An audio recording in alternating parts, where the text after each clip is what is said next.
Good day, everyone. My name is Perold Ncube, and welcome to The Help. I've been talking about permanency. Today, I want to acknowledge something about children that are from hard places, children that have experienced trauma, children that have been hurt, children that have had their lives altered in significant ways. They are not easy children to deal with. They come in with a lot of work that we should be prepared to give as those that are coming into the child's life to help. Imagine a child who has had to run away from home because of several abuses that have been perpetrated by family members.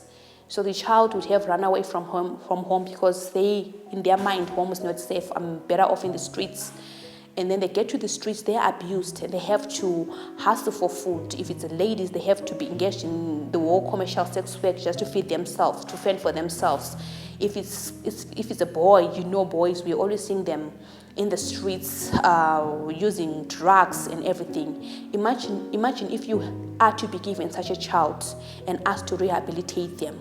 Imagine yourself trying to teach them the norms, the values, trying to give them structure, trying to give them the do's and the don'ts, trying to direct their lives and be involved, trying to be really inquisitive about certain aspects of their life. Imagine how that might look like to a child. You have to understand that it will definitely be a new thing to them, and they might not be as receptive as you'd expect, but that's part of the healing process for the child. They have to be there. You have to be there with them through it all. You're better off if you are dealing with somebody, a child, that you are aware.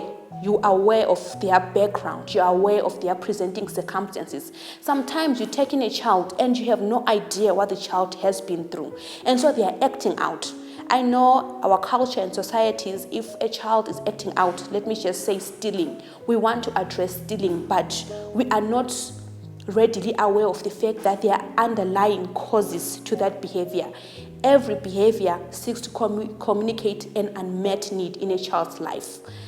And the more we try and we should never focus on the behavior, but rather we should make efforts and be very intentional about trying to understand underlying problems and causes of the presenting behaviors to the children. So I just thought it's very important for me to stress this. Children that are from hard places will behave differently. Some will have outbursts of anger, some will bad words, some will steal, some will say hurtful stuff, harsh words. Some will not even want to be at home. They would have problems with your authority, with your instructions. But we should not lose heart. We should try to be there for the child every step of the way. They might offend us. They definitely will offend us. They will definitely hurt us.